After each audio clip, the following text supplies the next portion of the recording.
Boruto के latest chapter जिसका नाम है सेक्रीफाइस में नारुतो बहुत सालों बाद एक न्यू फॉर्म में आया है।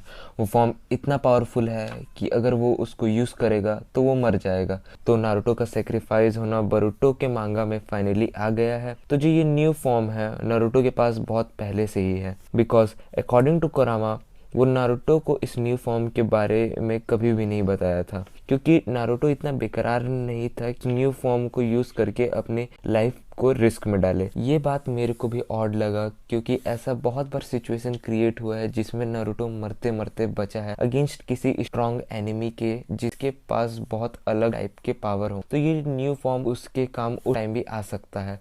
बट जो एनिमी नारुतो अभी फेस कर रहा है इशिगी, जो अभी तक का सबसे स्ट्रॉन्गेस्ट अपोनेंट पूरे इंटायर सीरीज में अभी तक उन्होंने फेस किया है। इशिगी ओत्सुकी क्लैन के मेन फैमिली का मेंबर है एंड वो कारा क्लैन का लीडर भी है। एंड हम लोग को ये भी पता है कि जो ओत्सुकी होते हैं वो दो के पेयर में आते हैं एंड जो इशिगी है उसकी पेयर थी कागुया। अगर आपको याद होगा नारुतो शिपुडेन के एंडिंग में जब Naruto and Sasuke mother of all ninjutsu से लड़ते हैं एंड हम लोग को अभी तक याद है कि वो कितनी पावरफुल थी, लाइक उसके पास गॉड जैसा पावर था। एंड बाद में पता चलता है कि वो इशिगी है जो सबसे स्ट्रॉन्गेस्ट है पेयर में। जो कागुया थी असल में उसको सेक्रीफाइस करना था 10 टेल के लिए, जिससे वो डिवाइन ट्री में बदल जाती। इसीलिए ओत्सुकी पेयर में आते थे। जो पहला वाला था वो सेक्रीफाइस बनता है, जो दूसरा वाला था वो ट्री का ख्याल रखता एंड एंड में जब चक्रा फ्रूट होता तो उसको वो खा लेता। जो इशिगी है उसका पावर कागुया की तरह गॉडली लग रहा है, बट वो उससे भी पावरफुल है, क्योंकि ये अभी तक का सबसे स्ट्रॉन्गेस्ट एनिमी है जो अभी तक इन्होंने फेस किया है। ये आप भी देख सकते हैं कि नारुतो सास्के बोरुटो का कंबाइंड पावर भी उसको कुछ भी नहीं कर पा रहा है इशिगी के पावर के सामने। एंड जो सास्के है वो स्टोरी लाइन में एक साइडलाइन कैरेक्टर बन के रह चुका है। एंड इशिगी का मेन गोल है कि बोरुटो को 10 टेल के लिए सेक्रीफाइस करना, क्योंकि बोरुटो के पास कारमा है। कारमा एक टाइप का सील है जिससे एक ओत्सुकी फिर से जिंदा हो सकता है। जैसे अगर मैं अपना कर्मा किसी और में डाल दिया एंड अगर फिर मैं मर गया तो मैं फिर जिंदा हो सकता हूँ उस पर्सन के हेल्प से। इसका मीनिंग ये है कि जो बोरुटो है एक ओत्सुकी सेक्रीफाइस बन जाएगा डिवाइन ट्री के लिए, क्योंकि उसके पास कर्मा है। इसी के कारण जो ओत्सुकी डिवाइन ट्री के लिए सेक्रीफाइस हुए रहते हैं वो वापस जिंदा हो जाते हैं। सो उनका सेक्रीफाइस होना मीनिंगलेस हो जाता है, बट जो उनका पावर रहता है वो 10 टेल के द्वारा ले लिया जाता है डिवाइन ट्री में कन्वर्ट होने के लिए। लेकिन जब तक किसी का कर्मा किसी के ऊपर है तब तक वो बंदा वापस जिंदा हो सकता है। इसका मीनिंग ये है कि बोरुटो ही वो की है जो डिवाइन ट्री के ग्रो होने के लिए जरूरी है। एंड अगर आप बोरुटो मांगा से जस्ट इन केस फेमिलियर नहीं है तो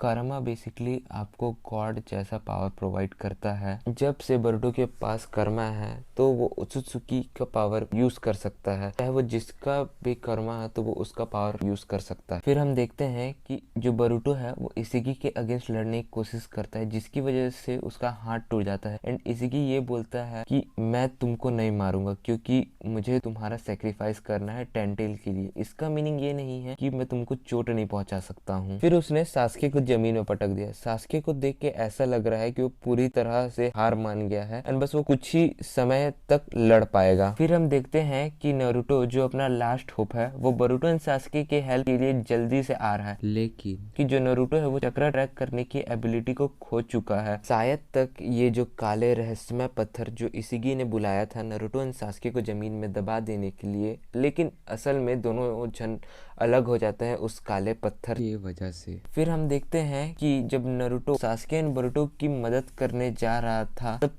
कुरामा नारुतो से पूछता है कि तुम्हारा अब क्या प्लान है। नारुतो सीधे रिप्लाई में बोलता है कि अब मेरे पास कोई भी प्लान नहीं है, मैं अपनी जिंदगी को भी दांव में लगाने के लिए तैयार हूँ, लेकिन मैं अपने विलेज को बचा के रहूंगा। फिर कुरामा रिप्लाई में बोलता है कि मेरे ख्याल से शायद तक एक रास्ता है।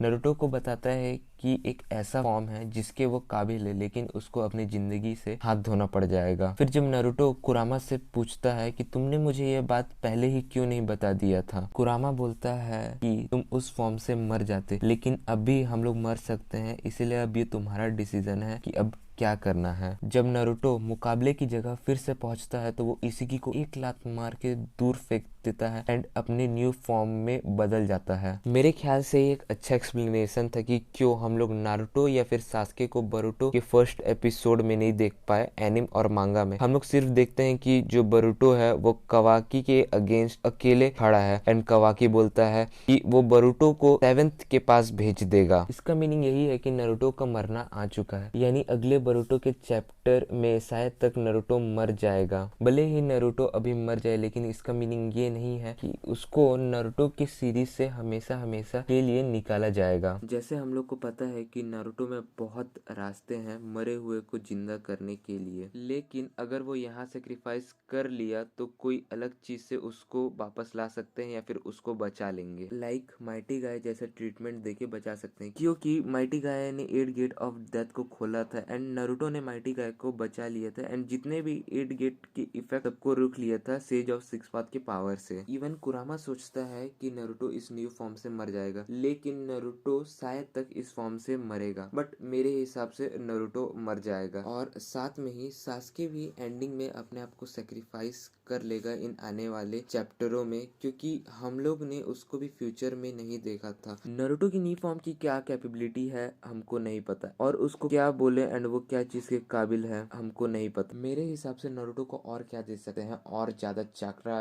एंड और ज्यादा पावर के अलावा। ये एक टाइप का नारुतो और क्यूबी के फ्यूजन फॉर्म जैसा लग रहा है। ये फॉर्म बाकी फॉर्म से अलग है। ये किस टाइप का न्यू पावर देगा जो इशिगी के अगेंस्ट उसे खड़ा होने का मौका देगा, ये हम लोग बोरुतो के आने वाले चैप्टर 52 का वेट करेंगे, तब पता चलेगा। अगर वीडियो अच्छी लगे तो लाइक एंड सब्सक्राइब एंड अगले वीडियो की नोटिफिकेशन के लिए बेल आइकन दबाना मत भूलिएगा। मिलते हैं नेक्स्ट वीडियो में।